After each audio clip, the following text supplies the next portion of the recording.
Зохиолч Томас Манрид. Цагаан Бэли. Зохиолыг уншсан Мэнд Жаргалын Батмагна. Нэгдүгээр бүлэг. Марион Уэйд. Өтгөн их ойшгойд ганц бие хүүхэнтэй таарлаа гэж бод. Жирийн нэг цагаан хүүхэнтэй ч бай, гişүүд үжи басан тариачин бүсгүйтэй ч бай таарлдсан өөрийн ирэхгүй шохоорхноод.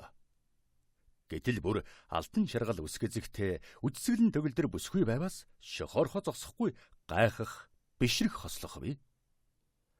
Алтан шаргал үсгэзэгтэй үдсгэлэн гоо залуухан бүсгүй харцыг тань өөрийн ирэхгүй булааж борхон зүрхийг тань болиглуулна.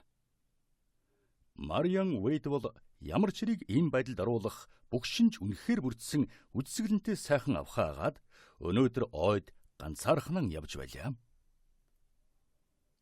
Сайхан цагаан морьтой гар дээрээ начин шанхар суулгасан араас нь том нохой шогшиж яваг харсан хэнийхүү хинж хэнэггүй өнгөрч чадна гэж юу? Ойр хавьд нь морин нохой гурваас өөр амьд амтан огт үгүй. Ганцаараа явах гэж хүссэн ээлд. Түүнээс биш мармад юух Уэйдган охиныг дагалдан зугаацуулахыг нэр төртэй хэрэг гэж тооцох эрэлхийгэр парабологчдын дотроос бишхүйдэн гарах билээ. Намрын цэлмэг тэнгэрт хөөрсөн үдийн халуун нарны алтан шар цасраг туяа навч мөчрийн завсар зайлхаагаар нэвчин ойн гүндэх окторгүй шиг тунгалаг цэнхэр мандаллууга тусан гялзж харагдах бөгөөд энэ бол ойн цорхоогоор цэнхэртэж харагддаг хэлгий замын хажуугаар ургадаг жирийн нэг нэл цэцэг хоёрын аль ч биш. Энэ хоёр цэцэг 10 дугаар сард байдгүй бололтой. Энэ бол Марион Уэйд авхаан нүдэг ялбам тунгалаг цэнхэр 2 мм буюу. Нарны цацраг туяа бүсгүй алтан шар өсгөзөгтэй өнгө булаалд нь наадаж, ойн сүудэрдч тодхон гэрэлтсэн улбар ягаан туяатай цагаахан хацрын янгийн халуун уруул адил төнөн буйзаа. Энэ их ойшгойд хань нөхөд парабологчдгүй ганцаархнан юу хийж явах хэрэгвэ? Начин шанхартай ан ав хийж яваа нь үү? Бэлитэй гар дээр нь начин шанхар сууж байгаагаар бол ингэж бодож болмоор боловч аятайхан ан хэд хэдэн ч удаа таарлдсан атал шанхрын хоёр нүд халхлаастай хөлн тушаатай хэвээрэн. Төрсөн хэрэгүү? Үгүй дээ. Төрсөн байж яаж таарах вэ? Өмнө нь зөрөг зам зурааж, цаахнуур нь том хашаатаа сайхан цэцэрлэг, түүний цаагуурх улаан харгуй тодхон харагдаж байна. Цэцэрлэгийн гүндэх модон дундаас сүндэрлсэн сайхан цагаан харшвал их Альфредийн үед байгуулсан Бельстрод эдлэн Марионы төрсөн гэр. Ингэхээр төрсөн байж таарахгүй нэ. Тэгээд бас тэрүүхэндээ эргэлдээд байдаг нь ямар учиртай хэрэг вэ? Арваад алхуулгүй юу мориныхан амайг эргүүлж харагдана. Төөрөгүй юм гэхэд хамаг санаа бодол нь хайж одан хаанагтээ сэлгүүцч яваа ээлтдээ. Өтгөн их ой нам гомын дунд уйдж гүйцсэн янзтай үе үе зогсон чимээ чигнах мэт эмээл дээрэн бөхцөж байгаа харагдана. Хүн хүлээж байгаа мó? Тэгтэлж морин төвөргөн дуулдлаа. Ой дундуур морьтой хүн ирж яваа бололтой. Бараа нүл харагдах боловч наашаан Марион руу ирж яваа нь дагтарсан замаар улам бүр тодхон тажигнах морин туурын чимээгээр тодорхой болов. Ойрхон өтгөн их өвснөгөө ургасан цоорхоо харагдана. Бельстрод цэцэрлэгийн наагур өнгөрдөг улаан харгуугаас салсан зөрөг тэр цоорхоо дундуур гарч баруун хойш зурайсаар толгод даван оджээ. Марион Уэйд тэр зөргөөр нааш цашин холхон байснаа мод руу орхон гэтэл эргэж ирнэ. Тэр хавьяас холдох янзгүй харагдана. Ойн цоорхойд дахин гарч ирлээ. Цоорхон гол дургасан луд том эвэрлэг мод түүнийг нэлен хідэн ногоон дээвэр адил халахлах гэсэн мэт саглагар мөчрүүдэн тал тал дэш нь дэлгэжээ. Үдсгэлэнтэй сайхан авхаа маань үдийн халуун нарнаас морин нохой шанхар гурван хаацайлан хамгаалах гэсэн мэт саглагар модны өтгөн сүудэрт орж зогслоо. Үнэндээ бол ухаан бодол нь огт өөр юмд хандсан. Ирж яваа морьтой хүнийг л хүлээснээс биш морин нохой шанхар гурвынхаа далаар бодохтой мамтай байсан хэрэг л дээ. Морин төвөргөн сонсогдох зүг рүү ширтсэн хоёр нүднийх нь харц хүсэн хүлээсэн хүний баяр баясгалангаар галзаж харагдана. Тэгтэлч замын тохоогоор морьтой хүн гарч ирсэн ажлын баазхан морьтой барагтайхан хувцсан нуртай тариачин ир байлаа. Марион Уэйд авха энэ хүнийг хүсэн хүлээж байсан юм гэж юу? Авха урамгүйгээр ингэхэд би энэ хүний унсан унааг нөгөө аргамаг сайхан хүлэг биш ажлын нэг муу морь байна гэж төвөргөнөр нь яагаад таньсангүй вэ гэж дуулдав.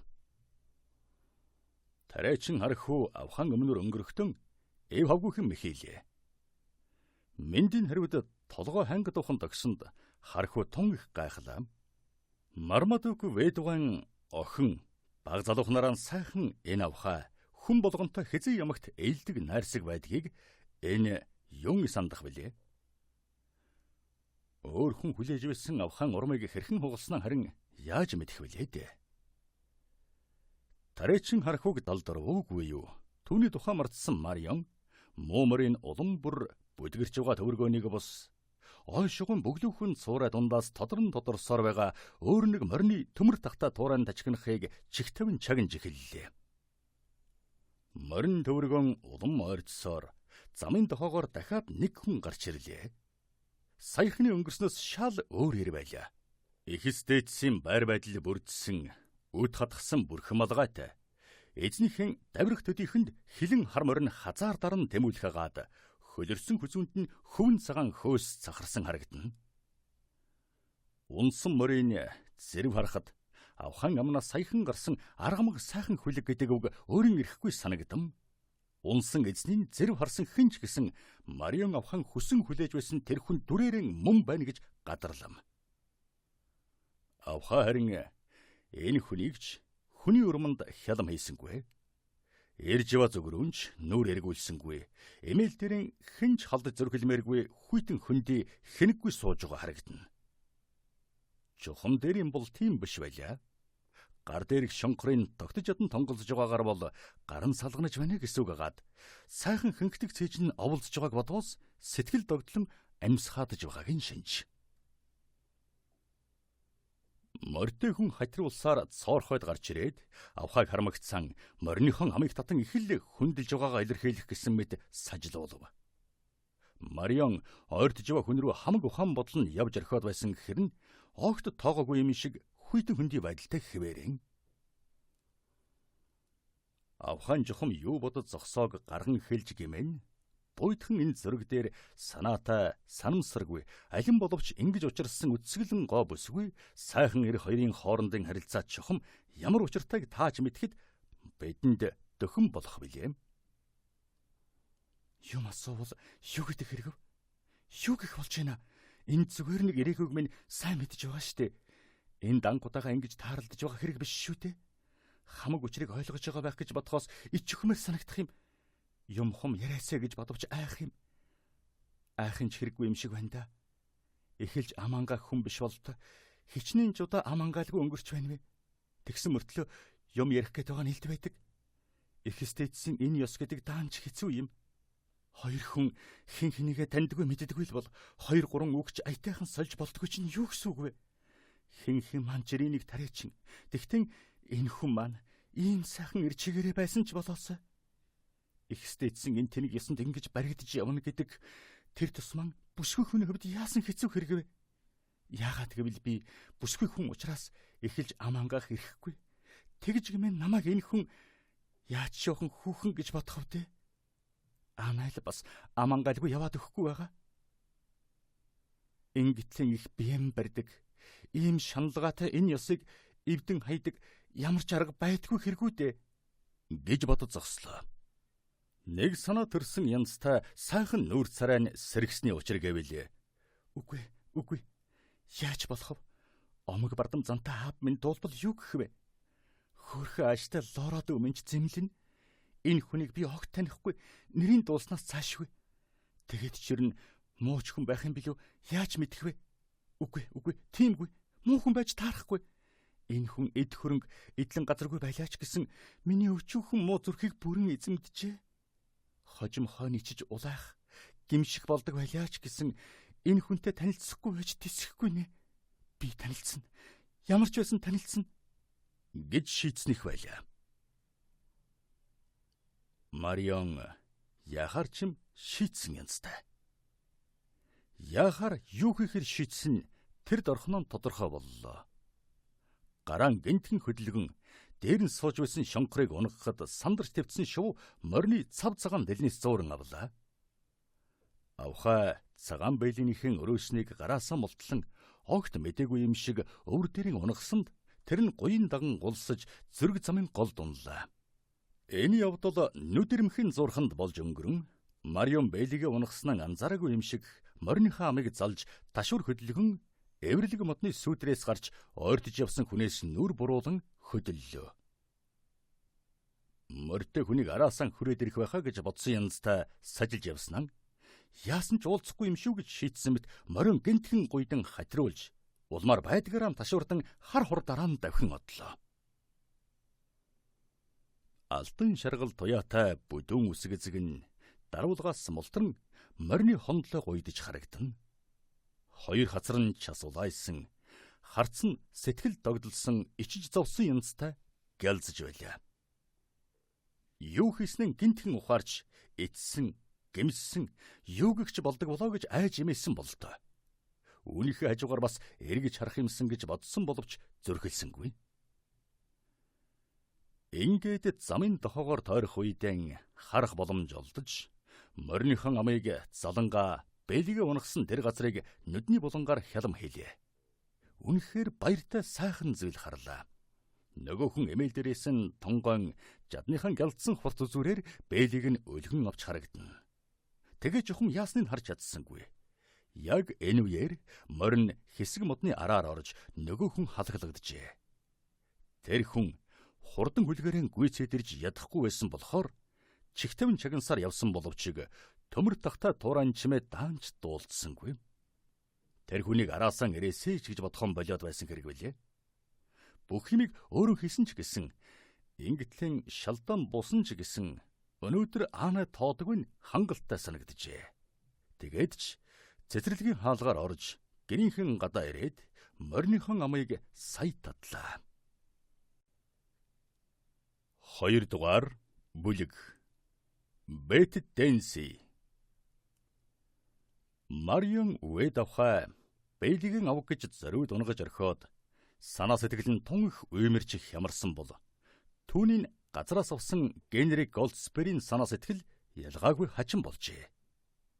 Марион жаахан саатан зогссон бол нөгөө хүн Бэлигийн жадныхаа үзүүрээр тун ямбаа өлгөн авч туйлын их олзуурхсан янзтай уруулдаа нэг хүргээд малгайныхаа бүслүүрдэх өдтэй хамт хавчуулж явахыг харах байсан билээ. Гэвч санаа бодлын нөгөө хүн ойлгосонд баярлах, ичих хосолсон бүсгүй humхмгүй давхиж одсон тэрэлдэ. Бэли олсон дом баярлсан, химрэн сэргсэн эзний хойноос гүйцэж очих уу байх уу гэж гайхсан янзтай. Яг ихэн зовдлоггүй алга болсныг бодвол ягаад ч юм хориг тавьсан мэт санагдсан учраас асаж дөрөлдсөн хүслийн арай ядан тогтом барьж мориныхоо амыг эргүүлэн эвэрлэг модны сүүдэрт орж зогслоо. Гүн их бодол давтан морин дээрэн хэсэг суулаа. Зүрх сэтгэл нь баярлан баясах, эргэлзэж тэнэгэлзэх ээлжилсэн уймран хямраан давтаад байгаа нь нүүр царайд нь тодхон илэрч байсан төдийгүй гуниг зовлон дарагдсан гайхш тасран цөхөрсөн янзтай баргар царайлж харагдана. Та бид энэ хүний сэтгэл зүрх рүү сэм шагайвал нүүр царайны нь яагаад ингэж янз болж байгааг мэднэ гэсэн үг л дээ. Үнэхээр намайг олж авах гэж унгалаа гэж бодож болох уу? Эргэлзээд байх хэрэг юу вэ? Бид хоёр ангуудаа ингэж таарлаж байгаа бол энэ явдлыг санамсаргүй нэг тохиолдол гэж бодож болно л доо. Гэтэл бид хоёр энэ хойд энэ зөрөг дээр хэд хэдэн ч удаа ингэж таарлцсан шүү дээ. Ингэхэд ер нь энэ бүсгүй надтай яагаад энд л ингэж таарладаг хэрэг вэ? Яаж хардаг гэсэн. Учрах болгондоо л учиртай уламж ээлдэг сайхан харж байгаа харагддаг болсон. Түүнд тоогдно гэж бодоход юутай сайхан бэ? Өөрийн минь хувьд гунигтайхан дууссан тэр нэг хүний хайр сэтгэлээс огт өөр жинхэнэ хайр дурлал гэдэг чухам энэ бол л та. Тэр хүүхэн чинэлэх сайхан амьдралд минь гэрэлт ирээдүй эд хөрөнгөнд минь болсон хэрэг шүү дээ. Тэгээд юучгүй болсон хойно минь хайсан. Тэгвэл энэ бүсгүй над үнэхээр сэтгэлтэй болсон юм бол тийм өөдгөө муухай огт бодохгүй байж таарна. Яагаад гэвэл энэ бүсгүй намайг огт танихгүй, нэрээ минь ч мэдэхгүй. Миний талаар ямар нэгэн дуулсан сонссон байлаач гэсэн тийм сүрхий, тийм баян чинэлэх хүн гэж л дуулаагүй мэдээж. Амьдрал байдлын минь талаар, удам судрын минь талаар тодорхой юм юу ч дуулаагүй л лав. Тэгэхээр өөр юунд ч болсон биш. Өөрт минь л дурлсан байж таарна. Ийм хүнтэй уулзлаа гэж бодож итгэж явна гэдэг юутай их аз жаргал бай. Хардсан баяртай гялалцсан урамтай хүн эмээл дээрэн цэх болов. Тэгснэ харин огт өөр юм бодогдсон элдэд сарын барс хийлээ. Тэгтээ харин хизээ нэгэн цагт дуулж мэдж ил таарна шүү дээ. Дуулж мэдгч ёстой. Аимшигтай тэр нууцыг түнд би өрөн нэгэнгүй дэлгэх ёстой. Халаг саяхны минь сайхан бодлоос тэгвэл юу үлдэх юм бэ? Юу ч үлдэхгүй. Бүх юм нэгмсэн дуусна. Энэ бүсгэн хайр сэтгэл өөрийн минь үзэн ядах жигшин зүүцхээр л солигдож таарна гэсэн үг шүү дээ. Бурхан минь ийм ч юм байх гэж ийм сайхан бүсгэн хайр сэтгэл татаж чадсан мөртлөн түүнийхэн ам чимтийг хизээж хүртэж чадахгүй хоторно гэдэг таанч харамсалтай. Морьтой хүний царай бараахын цагуур бараажээ. Яах гэж ийм дэмий юм бодон улам цаашлуулах, гүнзгийрүүлэх гэж хичээнэ үү? Ийм асуултанд чухам юу гэж хариулбал таарах вэ? Ингэхгүй байж чадах хэн байна вэ гэж өөрөөсөн асуухаас өөр хэлэх үг алгадаа. Ийм юм довтлоггүй тэс хэн байна? Ийм сайхан бүсгүйтэй тааралдаад өөрийн болох гэж бодохгүй хэн байх юм бэ? Энэ бол хүн болгоны төрөлхийн аран шин. Ингэхгүй гэж, ийм юм бодохгүй гэж зүрх сэтгэлээсэн авчаях гэж хичнээн их мэрийсний минь бурхан харж байгаа. Дэмэм бодогдуулаад болсон болсон тэр хүний барааг нь чарахгүй байх гэж байдгаараа хичээсэн. Тэгж чадахч байсан ч байж магадгүй. Гэтэл харин тэр өөрөө халаг минь хойшид тэсэх төвчг чадал даан чалга, чадал чалга, одоо бүр хүсэл чалга. Дэнгийн цагаан ирвэхээс шатаж өгөх аюул хүлээж байхад дэн рүү улам тэмүүлээд байдаг шиг өөрөө би төн рүү тэмүүлдэг болоод байна. Тэмүүлэхгүй байх тэнхэл үнэхээр алга.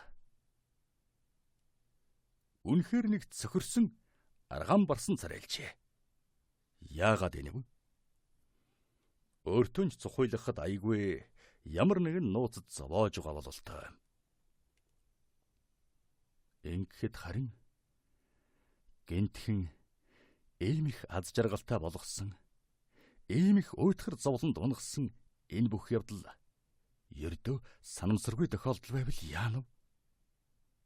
Гэж эргэлзэх бодолд дахин автаж додроо нь дуу олдлаа. Ийм их баяр баясгалан бэлгэлхийн зэрэгцээгээр сэтгэл зүрхийн минь ингэж их шаналган зовоосон ээлдэг сайхан харцны учрыг өөрийнхөө ойлгосон, өөрийгөө хуурсан, тэгээд ч тэгж цог золбоотой харцаар хариулдаг байсан байвал яах вэ? Бүсгүй бэлигээ надаар газраас авахулж, гараас минь авах гэж хүссэн бол тэхий минь яагаад хүлээгээгүй хэрэгв? Эсвэл би тэгж буруу ойлгосон хэрэгв? Тэгжил дэми юм бодсон, хитрхи их санаж, өөрийгөө хитрхи сүрхийд тооцож тэнгэрсэн, өөрийгөө хуурахын цагаар хуурсан, чадсан хэрэгв. Үнэн голоосон гомдож онсойсон янзтай царайлаа.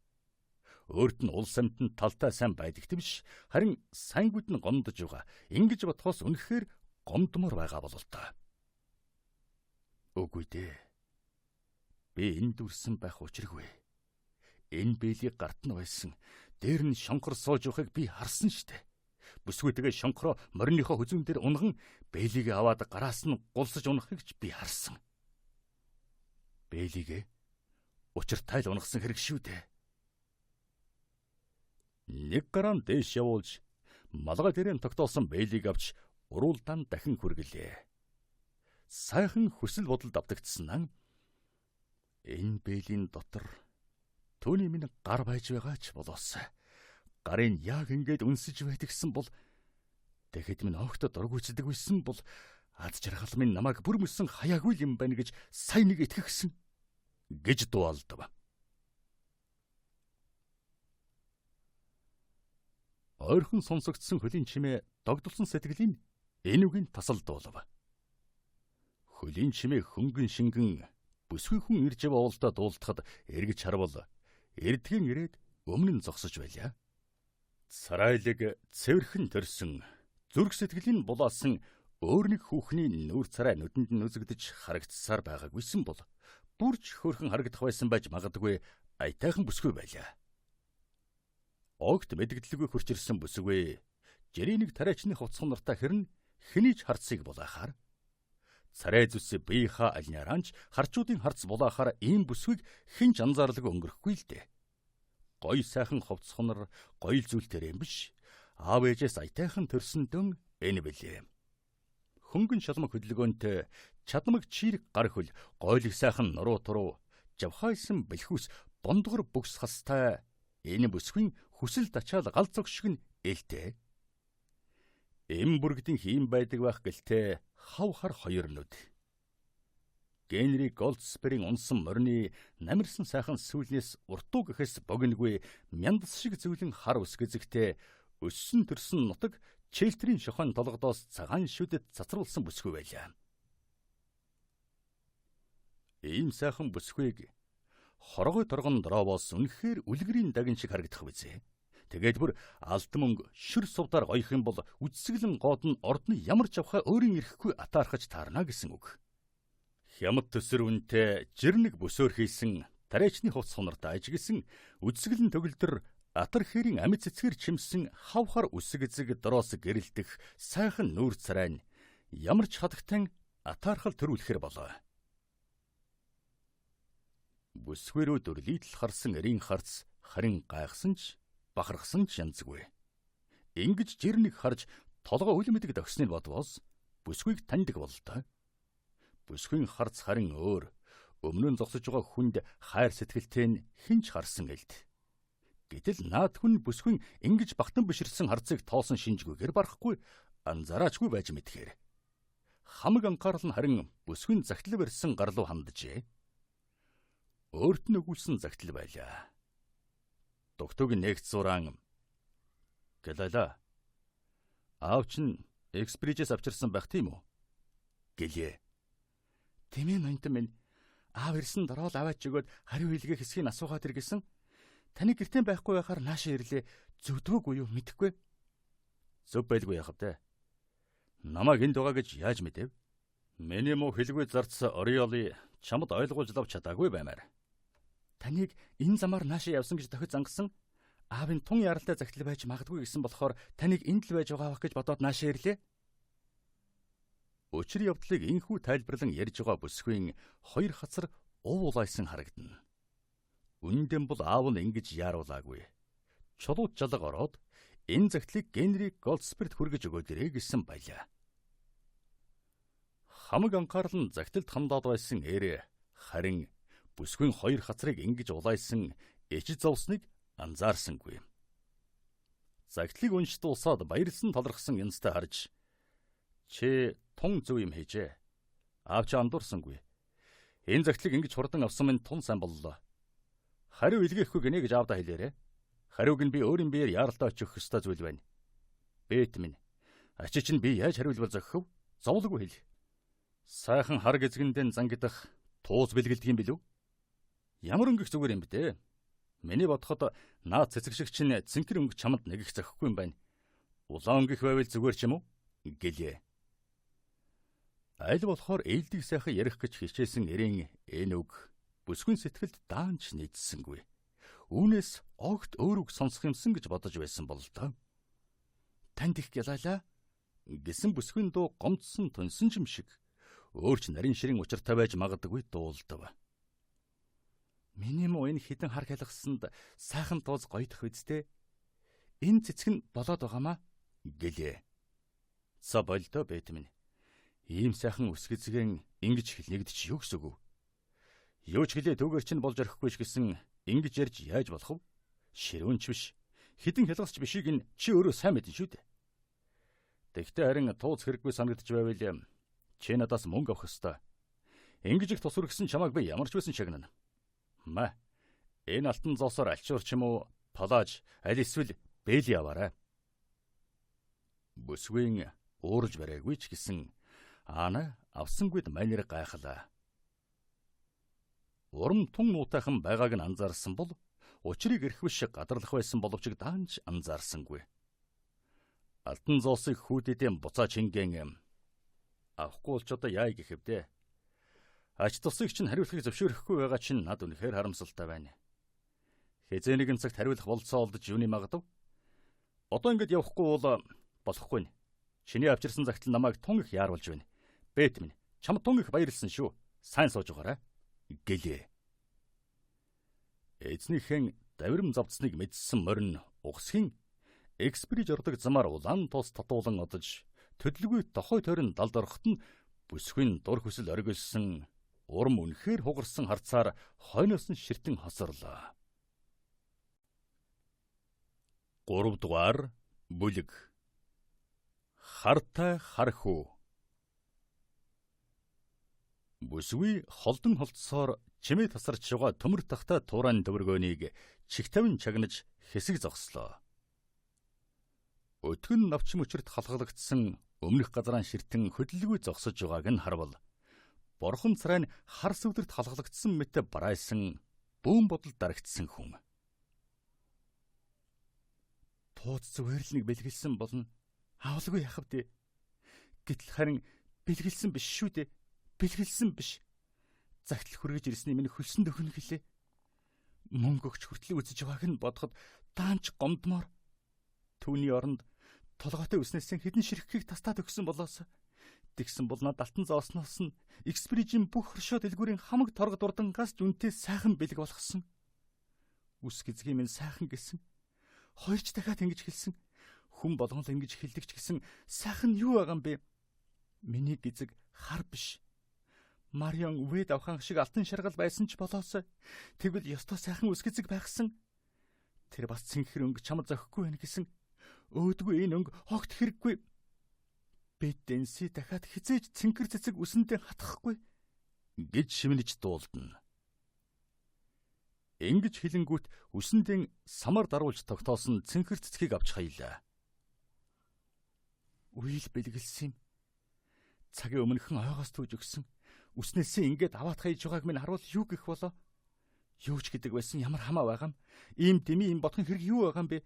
Түүнийг цэцэг бэлгэлээсэ гэж бодож байлуу? Огт үгүй. Энэ муу хитэн цэцгийн түүнд таалагдах гэсэндээ биш. Харин хайр сэтгэлтэй хүндэл аятайхан харагдах болов гэж бодсондоо үсэндээ хатгсан юм чинь. Энэ хүний цэнхэр өнгөнд дургах мэдсэн ч болоос. Чулууд жалгын тэндх хуучин цэцэрлэгт улаан цэцэг битүү ургасан байдаг. Түүгээр өнгөрөхтөн хитэн ширхгийг тастаад авч болох байсан. Ямар өнгөнд дуртайг нь даанч мэдээгүй явсан юм гэж бодож зогслоо. Ингээд зөргөөр орж явах гэснээр үснээсэн авч хайсан цэцэг нь хэвтэж байгаа яг тэр газар морины шинхэн мөр байхыг хармагцсан тонгойж "Эн чинь юу вэ? Марион Уэд авах морины мөр байх чинь" гэж дуулдав. Хэсэг зур дуу шүгүү ажиглаад мөр шинхнийг өнөөдөр магадгүй ганцхан цагийн өмнө энд байсан нь тодорхой мэдлээ. Аав нь ойн цагдаа боловч шиг өрөөнч буг сэм унгаж орхиос буцдаг үед толгой бөгөөд энэ ойшгой төрж сүрлэг том моддын өтгөн сүдэрт өсөж бойжсон тэндэнч янз бүрийн ан амтны мөр сайн таньдаг болсон бэт. Шинхэн энэ мөрийг шинжээд сэтгэл санаа нь хачин болж Марион Уэд авах энэгээр явжээ гэж дуулдав. Мориных нь мөр сүүлийн үед энэгээр үе үе үзэгддэг болоод байгаа. Өөрөө 2 удаа тааралдсан.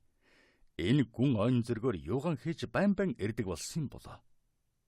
Өнөө өглөө үүрээр юу хийж явсан хэрэг вэ? Түүнтэй уулзах гэж ирсэн хэрэг биш байгаа. Энэ талаар олигтойхон бодож амжаагүй байтал нь ингэж бодвоогүй юу, холгүй хинтээд хэн нэгэн хүн ирж явах шиг боллоо. Нөгөө хүн буцаад ирв үү? Биш байна. Энэ бол түрүүхэнд гоо үсгэлэнт Мариан Вэйд авхайг тун их гордоосон нөгөө муу мортой тариачин хархуу, өөрөөр хэлбэл Уилл Вэйлфорд байлаа. Хархуу ойртчрээд "Эж бэд чи юу? Чи ч саяхан л гэртээ байж байсан биш үү? Энд юугаа хийж байгаа юм?" гэлээ. "Чамайг дөнгөж гарсан дор аав ирсэн. Аав модон дундуур явгаа ирсэн. Тэгээд л та хоёр таарлцсангүй л дээ." Нэг юм нуугаад байна гэж сэжиг авсан хархуу. Тэгсэн ч байж магадгүй. Харин чи миний асуултанд хариулсангүй. "Чамайг энд юу хийж байгаа юм бэ гэж асууж байна" гэж лавлаа. "Би юу? Миний тухай асууж байгаа хэрэг үү?" "Тийм ээ чи. Өөр хэний тухай асуух вэ байд минь?" "Маань Эксприжээс Голдсбергойд нэг загтал авчирсан юм аа. Муу гүүг нь чи унаад явж орхисон болохоор маань эхэлж яарч ирсэн. Тэгээд намайг чулуу жалга руу явуулсан юм."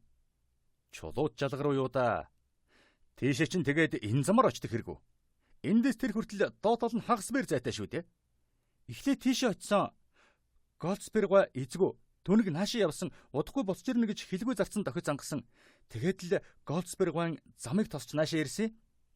Аав түүний тун чухал загтал Голдсбергойд аль болохоор хурдан гардуул гэж хэлсэн л дээ." "Голдсбергтэй тэгээд уулзсан уу?" "Уулзсан. Голдсбергой тэр том модны сүйдэр дор зогсож байсан. Чи тэгээд яав да? Загтлын өгсөн. Өөр яасан байх хэрэг үү?" "Яасан ч юм бэлээ хэн мэдэх вдэ. Бэддэнси чамааг ямар мэдэх биш. Лавл хүний төлөөнөөс тэр тусман Голдсбергийн төлөөнөөс гүйх тун их дуртайдаг. Тэмгүй гэх үү? Намайг аав явуулсан. Загтлыг хөргөж өг гэсэн болохоор хөргөж өгөхгүй яах байсан хэрэг үү?" Өглөө хархүү бүсгүн яриаг тасаллаа. Ийм үг дуулаад хардамтгай зам баг зэрэг засарсан бололтой. За тийм болог. Халив сундал. Бөксөн дорчин тавих жинтүү даан жалга. Тэгтээ танаагүй эзэгтэйг нь таниад хондлоогон өдөн жинтүүнээс өөрсгөө зөөлөн болох байлгүй. Инки чи чинь үсэндээ хатгаараа гэж түүж өгсөн цэцгийн маань яагав? Өө, тэр салбаа чивтгшвдээ гэлээ. Бэт гайхсан хүн болж нэрээ тийм байна. Үсгэцгээ янзлах гээд унахсан байх л да. Аав яаруулаад үсгэцгийн янзалж амжилгүй самар тогтоомор болоод гарсан юм. Энэ их үсийгүү яайдаа байз. Янзалж барих гэж яршигтай юм. Өтгөн гэдгийг яана самж явахгүй тайраа тайж орхимоор санагдах юм. Манай энд бишгүй олон болоод байгаа энэ пуритан хүүхнүүд бүгдээрээ л тайранхаа үстэй явах юм. Чи юу гэж бодож байна? Гэлээ. Юу яриад байгаа юм бэ чөтгөр ав. Ийм сайхан үсгэцгийн тайрна гинүү. Тэгвэл чи ёстой хүн харахын аргагүй муухай амтан болно. За тэр цэцэг яах вэ? Хаяагүй л байгаа юм чинь хичнээн нэг бол төчнөөнийг түүж болно. Шалхан орж үз. Аавтай чинь уулзах ажилгаараад яарч явна. Алив бошуул. Бүсгүй тушаал шиг энэ үгийн дуртай дургүйхэн дагаж араар нь авирч мордон хархүүгийн бэлхүүсээр тавирлээ. Өөрт нь ухаангүй сайн боловч өр зүрхэнд нь айжмэхээсээр аятайхын бодогдуулдаггүй үйл өөрийгөө харин найз нь гэдэг хэрэг байлээ.